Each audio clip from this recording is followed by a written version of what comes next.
Dans cette vidéo, nous allons voir le fonctionnement de la passerelle de paiement Paybox pour WooCommerce. J'ai un produit dans mon panier, je procède à la commande. Je suis déjà identifié, donc mes coordonnées sont renseignées. Je descends directement sur le choix du mode de paiement.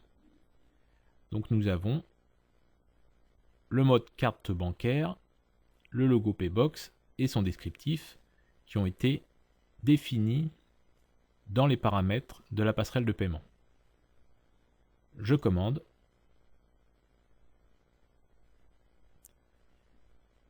J'arrive donc sur la page standard de WooCommerce. J'ai activé le mode debug, donc j'ai des informations qui me permettent de vérifier ce qui est envoyé au serveur de la banque. J'ai le bouton effectuer le paiement sur le serveur de la banque. Je clique, j'arrive sur le serveur en mode production parce que c'est le choix qui a été fait dans le paramètre de la passerelle. On peut effectuer les tests de paiement en mode production à partir du moment où votre site est toujours en mode test, puisque ce sera Paybox qui le basculera sur votre demande en mode production. Donc ici, vous pouvez renseigner soit votre carte réelle, soit des cartes fictives qui sont indiquées dans la documentation Paybox ou e-transaction pour le Crédit Agricole. Je vais renseigner une carte fictive.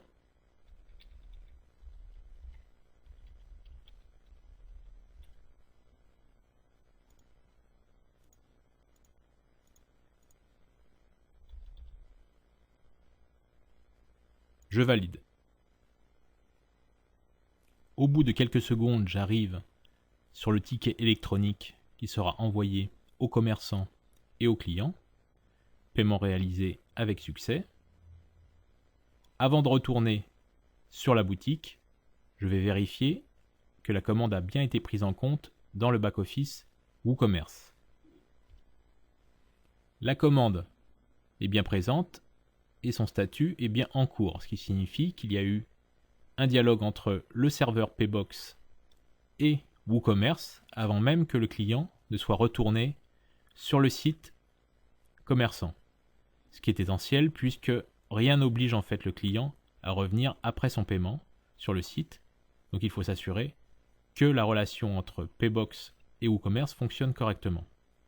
On peut, si l'on a renseigné le chemin d'un fichier de log, aller consulter ces éléments. Donc là nous sommes sur le serveur d'hébergement. Je vais éditer ce fichier, me rendre tout en bas pour consulter la dernière transaction. On va retrouver donc tout un ensemble d'informations qui peuvent être intéressantes en cas de problème technique ou de litige. On retrouve en particulier le montant en centimes, la référence de la commande WooCommerce et différentes autres informations. La clé qui est la signature en fait envoyée par Paybox qui a été décryptée sur le serveur pour voir que les données n'avaient pas été falsifiées. Et on retrouve donc, est-ce qu'on est en 3D Secure ou non, l'heure et la date de transaction. Nous pouvons retourner sur le serveur Paybox pour maintenant effectuer le retour éventuel du client sur le site. Donc le message, votre règlement par carte bancaire a bien été finalisé auprès de notre banque, s'affiche et il peut cliquer ici pour consulter son compte et voir la transaction qu'il vient de réaliser. Il nous reste maintenant à consulter les emails envoyés par la procédure. On va retrouver ici les tickets envoyés directement par Paybox aux clients et aux marchands, qui récapitulent en fait la transaction. On retrouve un email à destination du marchand qui est l'email de nouvelle commande,